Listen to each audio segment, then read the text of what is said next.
Selamat pagi Bu Dewi dan selamat pagi untuk teman-teman yang menyimak presentasi saya pada hari ini. Pada kesempatan yang berbahagia ini saya akan menyampaikan proposal dari perusahaan saya yang berjudul Proposal Usaha Polaris. Jadi Polaris itu adalah singkatan dari sampel, telur, dan sosis dengan slogan kami, cemilan tradisional cita rasa milenial. Jadi ini adalah daftar isi dari proposal kami. Kami bagi menjadi 4 subbab.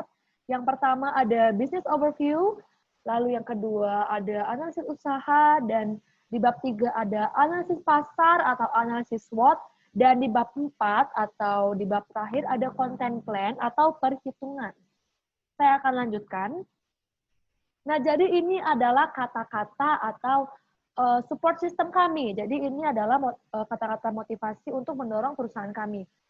Kata-kata ini dicetuskan oleh Bob Sadino, seorang wirausahawan yang sangat sukses.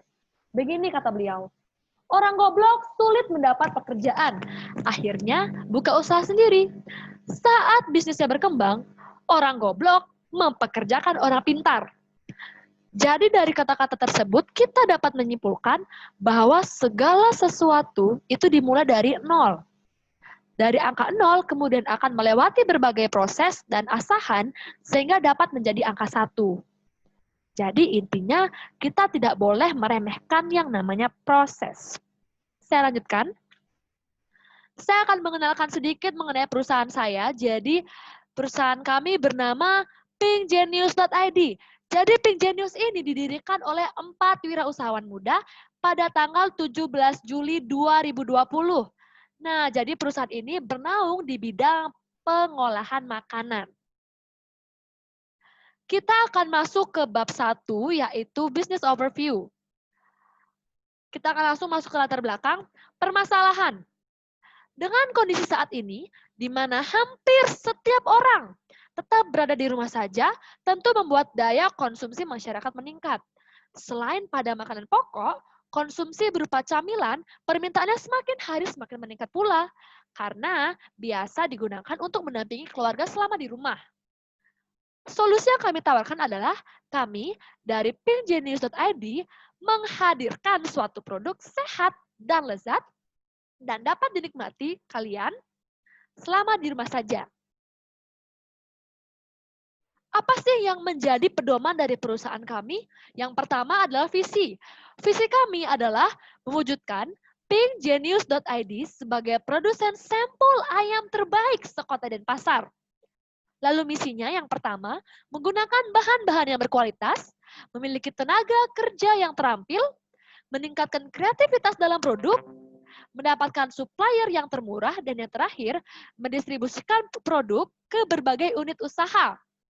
Lalu tujuan. Tujuan dari pinggenius.id adalah yang pertama, mencari laba sebanyak-banyaknya, dan yang kedua adalah mampu mengenalkan camilan tradisional kepada masyarakat luas. Dan tentunya yang kami jual ini adalah kreasinya. Jadi kami secara tidak langsung mengenalkan kreasi dari camilan tradisional. Saya lanjutkan. Nah, ada pepatah yang mengatakan bahwa tak kenal maka tak sayang. Jadi, izinkan saya memperkenalkan diri pada kesempatan ini. Nama saya Nikadek Merlirisa Trisnaugi. Saya dari kelas 11 IPS 6, nomor absen 18. Dan ini adalah struktur organisasi dari perusahaan kami, yaitu Pinggenius.id. Saya sendiri sebagai direktur perusahaan, dan partner saya, yaitu Niken Pratnyandari, nomor absen 23, sebagai kepala bagian marketing. Lalu ada partner saya yang kedua, ada Ewaldus Alvan Asomdangur, nomor absen 4, sebagai kepala bagian accounting. Dan satu lagi, ada William Kutapea, nomor absen 33, sebagai kepala bagian produksi. Nah, kita akan masuk ke logo. Jadi di sini logo kita adalah berbentuk persegi. Jadi persegi ini berwarna biru ya, warna biru. Jadi ini melambangkan kemakmuran. Jadi persegi ini melambangkan kemakmuran yang selalu mengelilingi perusahaan kami. Lalu di sini kami menggunakan warna pink. Apa sih makna warna pink sebenarnya? Mungkin kalian pada penasaran. Jadi warna pink ini bermakna cita rasa yang lezat dan juga nikmat. Lalu saya lanjutkan. Jadi di sini saya Mohon maaf, di logo kami itu terdapat galaksi di atas burung. Jadi galaksi ini berarti harapan-harapan yang tentunya positif yang selalu akan mendatangkan perusahaan. Lalu ada burung, di sini ada burung merpati. Burung merpati ini melambangkan kejayaan. Seperti yang kita tahu kalau burung itu pasti selalu terbang ke atas. Jadi kita berharap perusahaan kita akan berjaya seiring berjalannya dengan waktu. Lalu ada latar hitam. Kenapa? Apa arti latar hitam? Jadi latar hitam itu menandakan masalah. Kembali lagi, setiap perusahaan itu pasti tidak terlepas dari yang namanya masalah. Sekarang kembali lagi bagaimana cara kita mengatasi masalah tersebut. Kita lanjutkan. Kita akan masuk ke analisis usaha. Yang pertama ada marketing mix. Sebenarnya analisis usaha ini dibagi menjadi dua. Kita akan masuk ke marketing mix. Nah, marketing mix ini dibagi menjadi beberapa bagian, yaitu ada produk, salah satunya price, place, promotion, process, dan people. Dan masih ada lagi, kita akan masuk dan bahas satu-satu. Yang pertama ada produk. Apa sih produk dari perusahaan kami? Produk dari perusahaan kami adalah Polaris. Singkatan dari sampel, telur, dan juga sosis. Peralatan yang kami gunakan tentunya peralatan yang higienis. Dan untuk bahan yang kami gunakan tentu tidak mengandung pengawet dan aman sekali untuk kesehatan. Lalu untuk proses produksi secara umumnya, yang pertama, campurkan semua bahan dan uleni hingga menjadi adonan sampel. Yang kedua, tusuk sosis dengan tusuk sate, kemudian tambahkan dengan adonan sampel, bentuk sampel sesuai selera. Rebus sampel hingga mengambang. Rebus lagi selama 3 menit, kemudian diamkan hingga dingin. Setelah dingin, kemas sampel dengan plastik PP tebal, lalu ikat dengan karet. Simpan di dalam freezer atau goreng sampel dengan telur. Kenapa di sini kami menggunakan dua pilihan? Karena di sini kami menyajikan dalam dua bentuk. Yang pertama dalam bentuk frozen, dan yang kedua dalam bentuk siap makan. Saya lanjutkan. Kita akan masuk ke promotion. Jadi di promotion ini ada segmentasi, yaitu target beli kami adalah seluruh masyarakat yang berada di Renon. Lalu target pasar kami adalah anak-anak dan para remaja. Lalu positioning dari pinkgenius.id menyajikan sampel yang berisi sosis. Nah, hal inilah yang menarik dan membuat perbedaan dari sampel-sampel biasanya. Karena kalau sepengetahuan saya pribadi, sampel biasanya sudah cukup adonan sampel yang digoreng. Nah, ini kita membuat kreasi baru dengan menambahkan sosis. Seperti itu, teman-teman. Nah, di sini ada price atau harga. Jadi harganya tidak mahal dan tidak murah dan pastinya tidak menguras kantong. Harganya hanya 12.000 per porsi dan per porsinya itu sudah dapat 10 tusuk. Murah kan? Tidak menguras kantong tentunya. Lalu untuk place kami menggunakan di Jalan Tukat Citarum Blok M nomor 9 Renon. Kenapa kami menggunakan daerah Renon? Karena kita tahu Renon ini istilahnya titik tengah-tengah ya, jadi tengah-tengah kota. Jadi menurut kami Renon ini adalah wilayah yang gampang dijangkau. Seperti itu. Lalu kita akan masuk ke proses. Nah, proses. Yang pertama, kami memulai dengan membeli bahan dan peralatan untuk menyiapkan Polaris, yaitu produk kita. Kemudian kami memproduksi Polaris dan langsung mengemasnya. Ini kembali lagi ke permintaan konsumen. Kalau misalnya konsumen minta yang frozen, kita pasti akan kemas dan langsung masukkan ke dalam freezer. Tapi kalau misalnya konsumen minta yang siap saji atau siap makan, itu kami langsung menggorengnya. Lalu kemudian kami membuat promosi, yaitu jika membeli lebih banyak akan mendapatkan harga yang lebih murah. Mengapa ada promosi? Karena ini agar kita dapat menarik perhatian dari konsumen. Yang keempat, kami memasarkan produk kami di media sosial dan juga melaksanakan COD dengan pelanggan. COD yang dimaksud ini adalah cash on delivery. Jadi mumpung istilahnya saat ini kan media sosial memang sangat gempar sekali ya untuk mempromosikan dagang, jadi kami ikut memasarkan produk kami di media sosial agar lebih dikenal banyak orang. Saya langsung lanjutkan. Kita akan masuk ke people. Nah, jadi people. Jadi people ini adalah orang-orang yang berkontribusi dalam perusahaan. Jadi kita sendiri itu mempunyai kriteria khusus bagi orang-orang yang ingin terlibat dalam perusahaan kami. Yang pertama adalah bisa berkomunikasi dengan baik. Jadi berkomunikasi ini adalah hal yang sangat penting ya. Jadi Jika kita bisa berkomunikasi dengan baik, maka tidak akan ada miskomunikasi. Jadi ini miskomunikasi ini sebenarnya sangat rentan ya, sangat rentan sekali terjadi.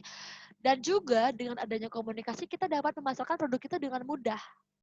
Tentunya komunikasi ini dilengkapi dengan bagaimana pengetahuan kita atau ilmu kita mengenai produk kita sendiri. Jadi jangan sampai kita salah menyampaikan informasi mengenai produk kita. Seperti itu. Lalu yang kedua ada bertanggung jawab dan dapat dipercaya. Nah tentunya orang-orang yang terlibat dalam suatu perusahaan itu mengemban tanggung jawab yang cukup berat nih. Jadi kita berharap orang-orang yang mau berkontribusi dalam PT Pink Genius itu bisa mengemban tanggung jawabnya dan dapat dipercaya sehingga tidak mengecewakan banyak pihak. Lalu yang ketiga, mampu memberikan inovasi. Nah, kami berharap semua orang-orang yang terlibat dalam pinggir.id ini dapat memberikan inovasi dan kontribusinya untuk memajukan perusahaan. Lalu yang keempat adalah percaya diri. Nah, ini yang paling penting dan harus dimiliki oleh setiap orang. Kalau orang sudah pede atau percaya diri itu semuanya serba mudah. Jadi dengan adanya pede, dia berani menunjukkan kemampuannya, dia berani menunjukkan skill yang dia miliki, maka semuanya serba mudah. Pemasaran gampang, cara bekerja juga sangat gampang. Karena percaya dirinya adalah dasar sebenarnya dari semuanya. Saya lanjutkan. Nah, ini ada physical evidence. Nah, jadi seperti yang kita bilang di awal, itu kita menjual dalam dua fisik. Yang pertama ada yang sudah siap makan atau sudah digoreng, sudah siap santap. Lalu yang kedua adalah dalam bentuk frozen. Jadi kalau dalam bentuk frozen ini kita menggorengnya sendiri ya, seperti itu. Saya lanjutkan. Nah, ini ada people opinion. Nah, jadi sebelumnya kami dari pinggirnews.id itu melakukan survei secara online dengan menggunakan Google Classroom. Tapi mohon maaf sebelumnya karena kami sendiri dari Pinggirnews baru sekali sangat baru ya untuk mengenal Google Form. Maaf, kami menggunakan Google Form, bukan Google Classroom. Sangat awam, masih cukup awam menggunakan Google Form, sehingga kami belum mengerti untuk mengubah atau memperlihatkan nama-nama orang yang mengisi. Jadi dari survei yang kami lakukan, kami mendapatkan 17 respon. 17 respon dari orang-orang yang mengikuti survei. Dan kami merekrut 4 sampel. Dan di sini kami gunakan sebagai anonim karena kami tidak tahu itu siapa gitu, seperti itu. Mohon maaf sebelumnya. Dari anonim pertama, bagus tapi harus melihat perbandingan antara bahan satu dengan yang lainnya. Anonim 2, mungkin oke aja asal bahan yang berbeda dan digunakan untuk membuat sampel tetap nyambung dengan bahan awalnya. Jadi mungkin yang dimaksud tidak melupakan bahan dasar sampelnya sendiri. Lalu yang ketiga, setuju banget Kak. Lebih bagus lagi buatnya pakai bahan-bahan yang menyehatkan dan tanpa pengawet.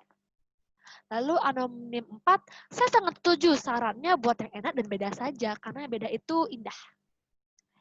Saya lanjutkan. Lalu political power. Nah, jadi political power kami adalah produk kami halal, aman dikonsumsi oleh siapa saja dan semua golongan. Kecuali mungkin orang yang tidak makan daging, karena produk kami mengandung daging. Saya lanjutkan. Kita akan masuk ke manajemen produksi. Ini ada kegiatan produksi, penggunaan bahan baku, daftar peralatan yang dibutuhkan, dan juga biaya operasional. Kita akan bahas satu persatu. Yang pertama ada kegiatan produksi. Di sini yang pertama ada perencanaan. Kita merencanakan dulu apa sih yang mau kita lakukan selanjutnya, apa sih step-step yang harus kita lewati dulu. Lalu kita lanjut ke membeli bahan. Yang ketiga ada proses produksi. Lalu yang keempat ini ada pengemasan, dan habis pengemasan itu diikuti oleh COD tadi, cash on delivery, yaitu memberikan barang ke konsumen. Dan setelah itu kita akan membuat laporan keuangan. Saya lanjutkan. Penggunaan bahan baku. Nah, di sini ada nama bahan, banyak, harga satuan, dan juga jumlah. Jadi ini ada beberapa bahan yang sudah tertera, dan untuk rumusnya sama saja. Untuk mendapatkan jumlah ini, banyak bahan yang digunakan kita kalikan dengan harga satuannya. Jadi misalnya ayam, banyak yang kita butuhkan 1 kilo, harga satuannya 40.000. Jadi 1 kilo kali 1 kali 40.000 ya udah 40.000. Dan begitu seterusnya. Caranya masih sama. Caranya masih sama sampai ke bawah, dan mungkin bisa dilihat.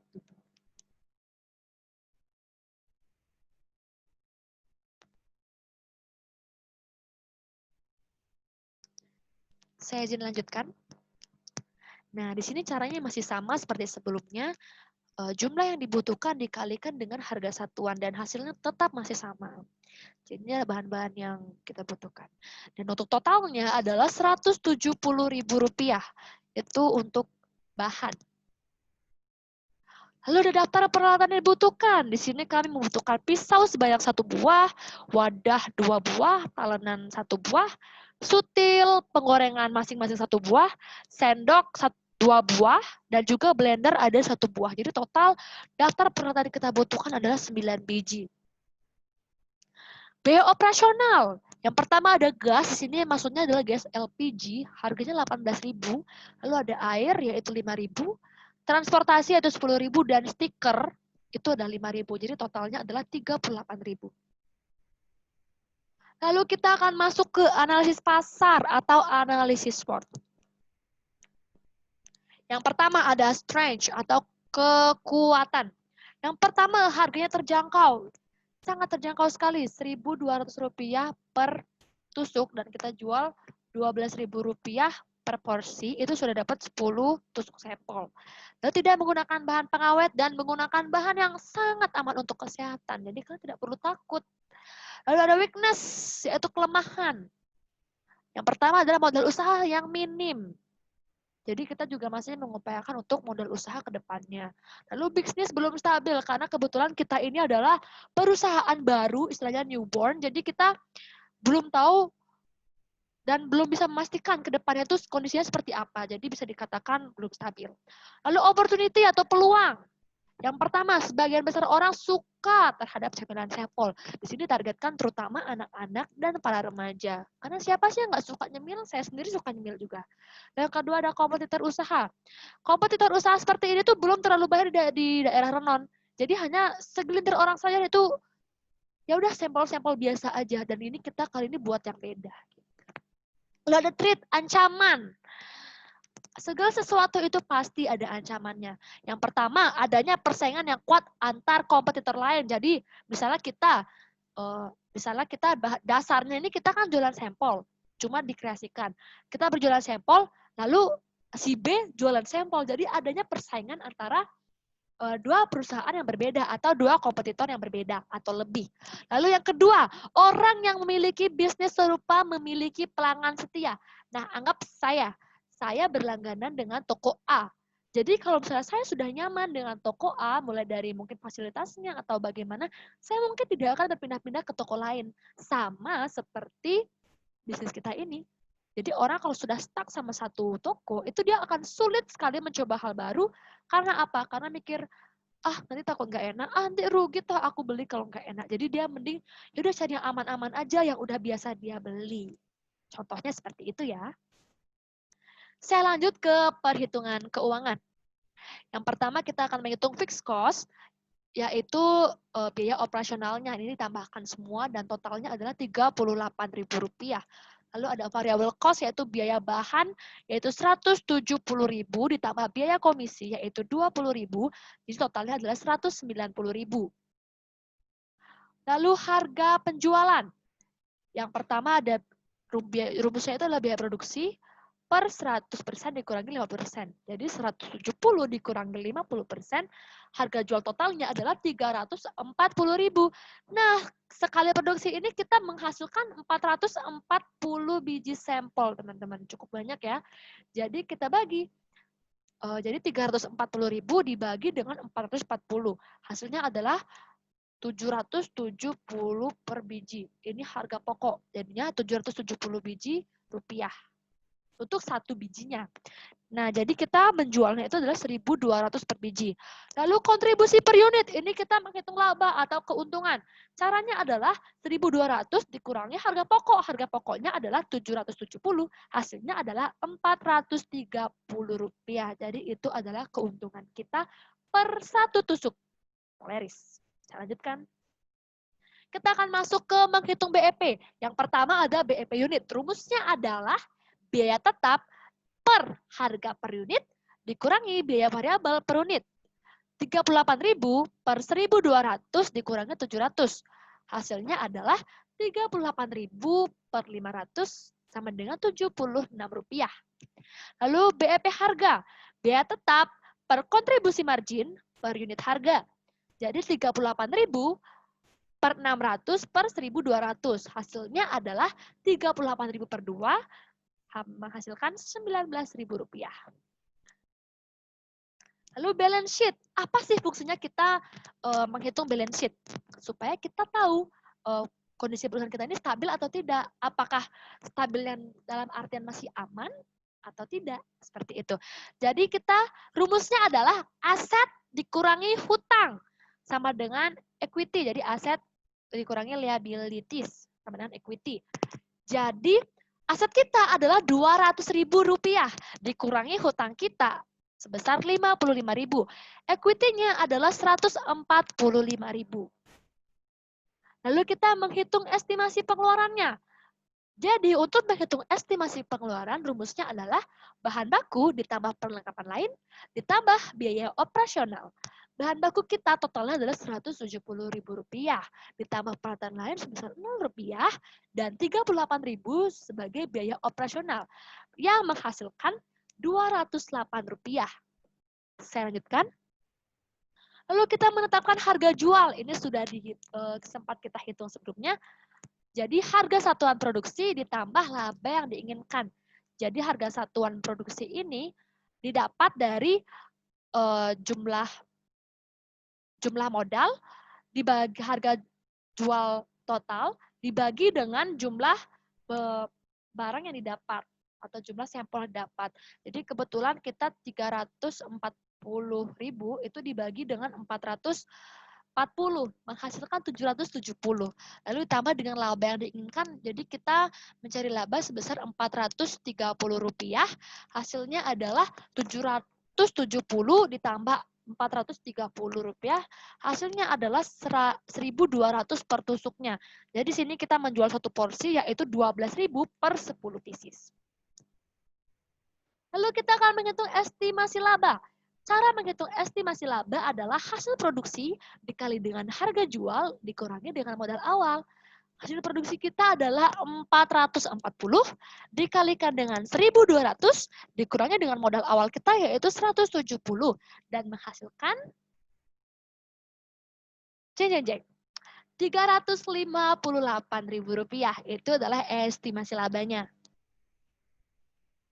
Nah, untuk teman-teman yang mungkin penasaran atau pengen tahu mengenai perusahaan kita, itu bisa banget cek Instagramnya, karena kita juga punya sosial media, bisa dicek di Instagram @pinggenius.id. Mungkin kalau misalnya kalian mau order atau tanya-tanya, bisa banget langsung DM aja. Nggak perlu takut, pasti dibalas. Nah, inilah kata-kata bijak yang mensupport saya. Jangan pernah takut untuk gagal, karena kegagalan merupakan awal dari sebuah proses yang akan berbuah manis. Mungkin sekian dulu presentasi saya pada hari ini. Sebelumnya mohon maaf apabila ada kesalahan, baik disengaja maupun tidak disengaja, karena kembali lagi saya manusia, pasti punya banyak kekurangan.